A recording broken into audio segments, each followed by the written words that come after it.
সুগতমিটি YouTube চ্যানেলে আপনাদের সকলকে আবারও স্বাগত জানাই। আপনি যদি ওয়েস্ট বেঙ্গল গভর্নমেন্টের পার্মানেন্ট এমপ্লয়ি হন, তাহলে WBIFMS-এ গিয়ে ই সার্ভিস ফর এমপ্লয়িতে গিয়ে আপনাকে প্রত্যেক জুলাই এবং জানুয়ারি মাসে আপনাকে HR ডিক্লারেশন কিন্তু দিতে হয়। তো আসুন আজ আমরা এই ভিডিওর মাধ্যমে দেখে নিই কীভাবে অনলাইনে WBIFMS-এ গিয়ে ই সার্ভিস ফর এমপ্লয়িতে ঢুকে আমরা অনলাইনে HRMS-এ ঢুকে কীভাবে অনলাইনে HR ডিক্লারেশন দেবো। আপনি একা চাকরি করেন অথবা আপনি স্বামী স্ত্রী দুজনে মিলে চাকরি করেন, দুটো ক্ষেত্রেই কীভাবে HR ডিক্লারেশন অনলাইনে দেওয়া যায় বা ই সার্ভিস ফর এমপ্লয়িতে গিয়ে WBIFMS-এ গিয়ে দেওয়া যায়, দুটো ক্ষেত্রেই আমি আপনাদের সঙ্গে শেয়ার করব। ভিডিও স্কিপ না করে পুরো ভিডিওটা দেখুন। আসুন আমরা একদম প্রথম থেকে শুরু করি। আমি এই মুহূর্তে রয়েছি গুগল ক্রোমে, আপনারা মজিলা ফায়ারফক্সেও করতে পারেন, নো প্রবলেম। তো এখানে গিয়ে জাস্ট অ্যাড্রেস বারে আপনি টাইপ করবেন WBIFMS। এটা আপনারা আপনাদের মোবাইলেও করতে পারবেন। করে জাস্ট আমি এখানে এন্টার করলাম, এন্টার করলেই দেখুন আপনার সামনে চলে যাবে www.wbifms.gov.in। এই ওয়েব পোর্টালে আপনাদের যেতে হবে। গিয়ে আপনাদের যেটা করতে হবে দেখবেন ই সার্ভিস ফর এমপ্লয়ি থেকে সাইন ইন করতে হবে। এখানে আমরা অনেক সময় ভুল করে HRMS থেকে সাইন ইন করি, এটা কিন্তু নয়, বা অ্যাডমিন লগ ইন থেকে নয়। এটা আপনারা আবারও বলছি মোবাইলেও করতে পারবেন। মোবাইলে অনেক সময় দেখা যায় ই সার্ভিস ফর এমপ্লয়িটা এই বা পাশে না এসে ডান পাশে আসছে, এরকম হতে পারে। যাই হোক, আমি ই সার্ভিস ফর এমপ্লয়ি থেকে এই সাইন ইনে ক্লিক করলাম। সাইন ইনে ক্লিক করার পরে আপনার যে HRMS-এর যে আইডি, সেই আইডিটা আপনি এখানে দিয়ে দেবেন। দেওয়ার পরে আপনার তার যে কনসার্ন পাসওয়ার্ড, সেই পাসওয়ার্ডটা আপনাকে দিতে হবে, সঠিকভাবে দেবেন। পাসওয়ার্ডটা দেওয়ার পরে আপনাকে এখানে লগ ইনে ক্লিক করে লগ ইন করতে হবে। আবার বলছি মোবাইলেও করতে পারেন। এবং আরেকবার রিপিট করছি, স্বামী স্ত্রী দুজন চাকরি করার ক্ষেত্রে বা যে কোনো একজন চাকরি করার ক্ষেত্রে কীভাবে HR ডিক্লারেশন হবে, দুটোই আমি এই ভিডিওতে দেখিয়ে দেবো একদম ক্যালকুলেশন সহ। তো আসুন, যেটা করতে হবে সেটা আমাদের প্রথম এই ই সার্ভিস ফর এমপ্লয়িতে আমরা চলে এলাম। এখানে আপনার নাম দেখা যাবে, সিকিউরিটির কারণে আমি এটা ব্লার করে রাখছি। এই যে মেনুগুলো রয়েছে বাদিকে, সেই মেনুগুলোর মধ্যে মাই অ্যাপ্লিকেশানে ক্লিক করতে হবে। ক্লিক করার পরে HR ডিক্লারেশন দেওয়ার জন্য ওখানে ক্লিক করার পরে দেখবেন এমপ্লয়ি HR ডিক্লারেশন, এই জায়গাটাতে আপনাকে ক্লিক করতে হবে। এই জায়গাটাতে ক্লিক করার পরে এখানে আপনার এমপ্লয়ি আইডি, নাম, আপনার ডিপার্টমেন্ট, অফিসের নাম, আপনার ডেজিগনেশন, ম্যারিটাল স্ট্যাটাস চলে আসবে। এখানে আপনাদের কখনো কখনো সমস্যায় পড়তে হয়, কখনো দেখা যায় কি আপনার যে ম্যারিটাল স্ট্যাটাস সেইটা ভুল আছে, অর্থাৎ আপনি ম্যারিড আনম্যারিড রয়েছে অথবা আপনি আনম্যারিড ম্যারিড রয়েছে। এই ক্ষেত্রে আপনাকে DDO বা হেড অফ অফিসের সঙ্গে যোগাযোগ করে এটাকে ঠিক করে নিতে হবে। এবারে আসুন আমরা HR ডিক্লারেশনটা কীভাবে দেব। তো দুটো ক্ষেত্র থাকতে পারে। এক হচ্ছে আপনার স্বামী বা স্ত্রী কেউ চাকরি করে না, আপনি নিজে চাকরি করেন, মানে আপনার স্বামী বা স্ত্রী চাকরি করে না, আপনি নিজে চাকরি করেন। সেক্ষেত্রে আপনাকে লিখতে, এই ওপরে যে অপশানটা আছে, my wife husband is not in service under government of India or any state government undertaking or any statutory local body educational institution etcetera. এই জায়গাটাতে আপনার ক্লিক করতে হবে যদি স্বামী বা আপনার স্ত্রী চাকরি না করেন। দেখুন এই অবস্থাতে এখানে কিন্তু আপনি লিখতে পারবেন, কিন্তু যখনই আপনি এটাতে ক্লিক করে দেবেন এইখানে আর কিছু লেখার জায়গা থাকবে না। এই হলো ব্যাপার।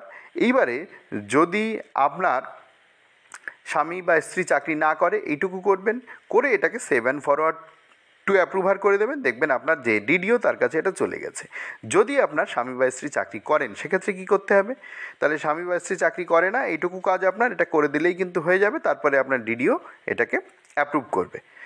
তারপরে দেখুন যদি আপনার স্বামী বা স্ত্রী চাকরি করেন তাহলে এই জায়গাটাতে আপনাকে ক্লিক করতে হবে। ক্লিক করলে দেখবেন এই জায়গাগুলো তো লেখার জায়গা আসবে। প্রথম যে লেখার জায়গাটা আসছে সেটা কীরকম, name and address of her his office, অর্থাৎ আপনার স্ত্রী বা স্বামীর অফিসের অ্যাড্রেসটা এখানে লিখতে হবে।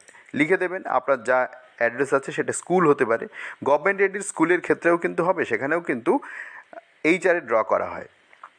মানে government, pure government, government undertaking, government aided, statutory local body, education institute, যাই হোক না কেন, যেখানে কি না বেসিকের সঙ্গে HR পাওয়া যায়, সেখানে যদি আপনার স্বামী স্ত্রী কেউ থাকেন তাহলে কিন্তু সেই জায়গাটার ঠিকানা আপনাকে লিখতে হবে। সেটা স্কুল হতে পারে, গভর্নমেন্টের অফিস হতে পারে। এইবারে দেখুন কী বলছে, present pay per month. Present pay মানে হচ্ছে এই 2024 জুলাই মাসে তার বেসিক পে কত সেইটা। তারপরে দেখুন লেখা রয়েছে HR ড্রন বাই হার বা হিম পার মান্থ। HR ওই বেসিকের উপরে যে HRটা ক্যালকুলেট করে হবে সেইটা আপনাকে লিখতে হবে। তারপরে যে অপশানটা রয়েছে দেখুন, house rent paid, rental value of building ইত্যাদি এ সমস্ত রয়েছে, সবার ক্ষেত্রে থাকে না, যার ক্ষেত্রে আছে সে দেবেন, যার ক্ষেত্রে নেই সে দেবেন না। এরপর যেটা সবচেয়ে গুরুত্বপূর্ণ মূল্যবান বিষয় সেটা আপনাদের সঙ্গে আমি একটু শেয়ার করি। আপনারা জানেন যে রোপা 2019 অনুযায়ী 1 জানুয়ারি 2020 থেকে 12% হারে আপনারা এইচআরএ পাচ্ছেন বেসিকের উপরে, এবং সেই এইচআরএ ম্যাক্সিমাম পাবেন 12,000 টাকা। আগের রোপাতে 6,000 টাকা ছিল। এখন স্বামী স্ত্রী দুজনে চাকরি করেন বা আপনি একা চাকরি করেন, আপনাকে 12,000 টাকার বেশি এইচআরএ দেওয়া হয় না এই 2020 1 জানুয়ারি থেকে বা 2019-এর রোপা অনুযায়ী। তাহলে আপনি একা চাকরি করলে যদি আপনার বেসিক অনেক বেশি হয়, সেক্ষেত্রেও আপনি, যদি আপনার বেসিক 1 লাখ টাকা হয়, 1,02,000 টাকা হয়, সেক্ষেত্রেও আপনি 12% হারে 12,000 টাকার বেশি হলেও আপনাকে 12,000 টাকাই এইচআরএ দেওয়া হবে। এটাই গভর্নমেন্ট রুল, তার বেশি আপনি ড্র করতে পারবেন না। আর যদি স্বামী স্ত্রী দুজন মিলে চাকরি করে, দুজনের বেসিক মিলে যদি বেসিকের উপরে যে এইচআরএটা হবে সেটা যদি 12,000 টাকার 1 টাকাও বেশি হয়, সেক্ষেত্রেও আপনারা দুজন মিলে ক্যালকুলেশন করে 12,000 টাকার মধ্যেই রাখতে হবে। তো আসুন এবার ক্যালকুলেশনটা আমরা একবার একটু দেখে নিই যে কীরকম হতে পারে। তো দেখুন, প্রথম ক্ষেত্র, আপনি ধরুন নিজে এমপ্লয়ি, আপনার হাজব্যান্ড বা ওয়াইফ কেউ চাকরি করেন, সেক্ষেত্রে দেখুন জুন মাস 2024-এ আপনার বেসিক ছিল 52,200 টাকা, সেইখানে এইচআরএ আপনি ড্র করেছেন 6,264 টাকা। যদি আমার ক্যালকুলেশন ঠিক থাকে, ভুল থাকলে আপনারা একটু মানিয়ে গুছিয়ে নেবেন, আমি জাস্ট নিয়মটার কথা বলে দিচ্ছি। আপনার হাজব্যান্ড বা ওয়াইফ দেখা গেল তিনিও চাকরি করেন, তার জুন মাসে বেসিক ছিল 47,400 টাকা, তার এইচআরএ ছিল 5688, 5,688, দুটোর যোগফল 11,952 টাকা, 12,000-এর কম কোনো অসুবিধা নেই। কিন্তু যখনই এই জুন 2024-এর পরে জুলাই 2024 আসছে, তখন কিন্তু দেখবেন ইনক্রিমেন্ট হচ্ছে।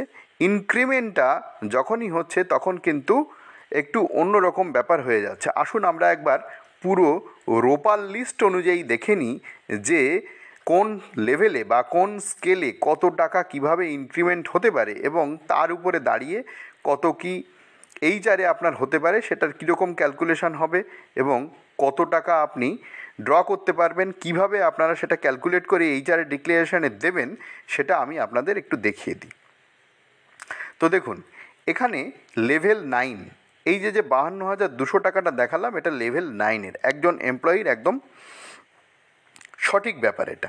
তো দেখুন, এই যে 52,200 টাকা যদি কোনো এমপ্লয়ির এরকম হয়, 52,200 টাকা, ধরুন কোনো একজন এমপ্লয়ির বেসিক পে 52,200 টাকা, তার তো ইনক্রিমেন্ট হবে। দেখুন সেই ইনক্রিমেন্টটা এইবারে হয়ে দাঁড়াচ্ছে 52,200 বারে লেভেল 9-এ দেখুন 53,800 টাকা।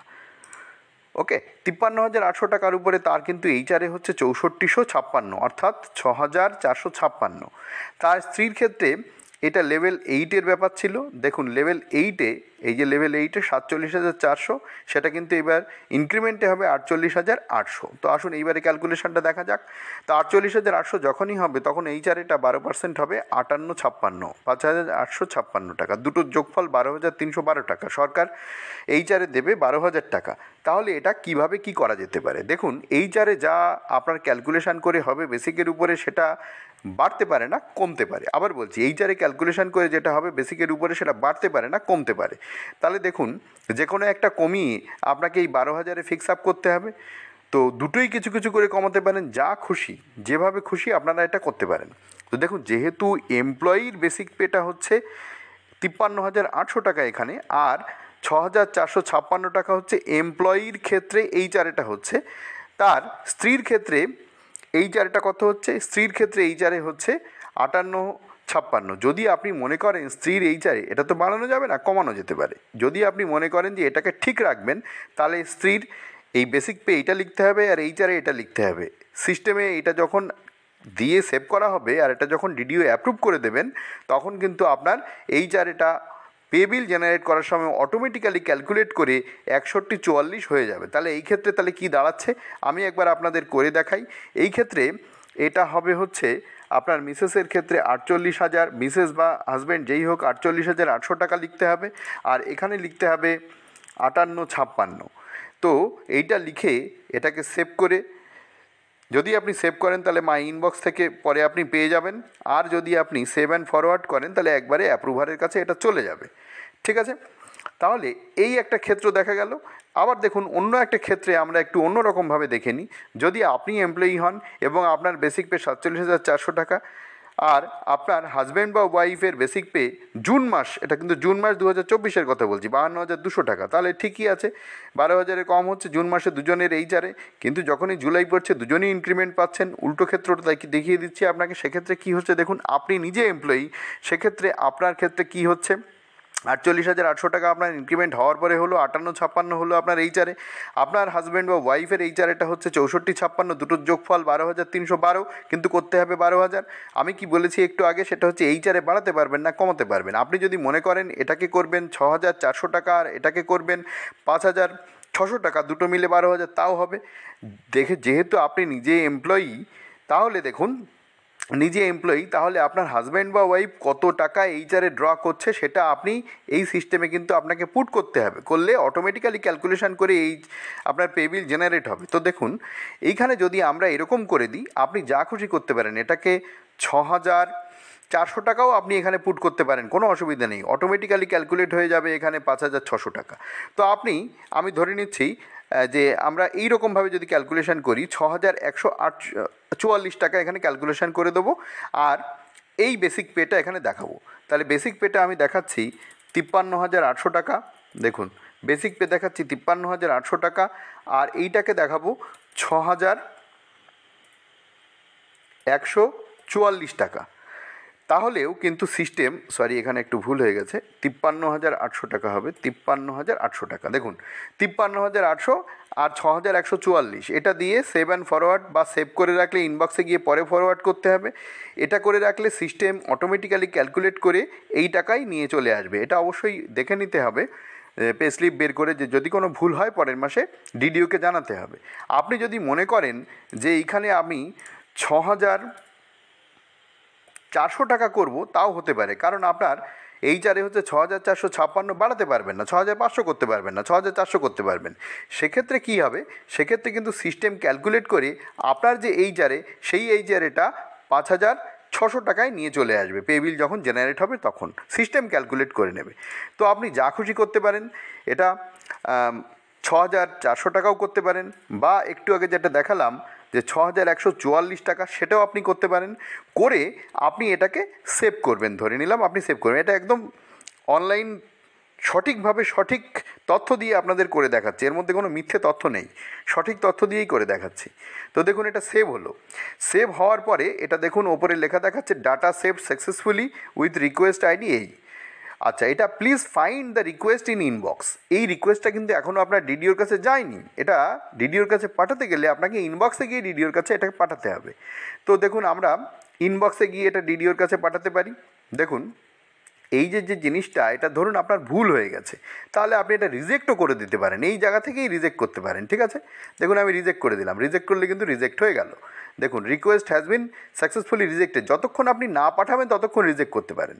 ধরুন আপনি মনে করছেন যে এইটা আপনি করবেন না, মানে 61,644 করবেন না, আপনি একটু অন্যরকম করবেন, রিজেক্ট করে আবার আপনি করতে পারেন। তাহলে আপনি এই এমপ্লয়ি এইচআরে ডিক্লিয়ারেশনে যাবেন, সেখানে গিয়ে আবার এখানে আপনাকে লিখতে হবে যে my wife and husband in service, সেখান থেকে আপনার ঠিকানাটা লিখতে হবে। ঠিকানাটা লিখে আপনি এখানে আপনার মিসেস বা হাজব্যান্ডের বেসিকটা লিখতে হবে। বেসিক লেখার পরে আপনি মনে করলেন যে এটা এই লিখবেন, 6,400 টাকা লিখবেন, তাও আপনি লিখতে পারেন। লেখার পরে এটাকে আপনি আবার সেভ করবেন। সেভ করে এটা কোথায় যাবে, সেভ করার পরে এটা চলে যাবে ইনবক্সে। ধরুন এখনও আপনি পাঠালেন না, মনে করলেন এটা ভুল হলো, তাও আপনি করতে পারেন, পরে আবার রিজেক্ট করে আবার করতে পারেন, কোনো অসুবিধা নেই, না পাঠানো পর্যন্ত যতবার খুশি রিজেক্ট করতে পারেন। তো এইবারে চলে যেতে হবে আবার ইনবক্সে। ইনবক্সে গিয়ে দেখুন, ইনবক্সে ক্লিক করার পরে মাই ইনবক্সের পরে ইনবক্স, এখানে গিয়ে আপনি এটা কিন্তু পেয়ে যাবেন। এটা 2 দিন পরেও আপনি পাবেন, কোনো অসুবিধা নেই, যতক্ষণ না পাঠাচ্ছেন ততক্ষণ এটা থাকবে।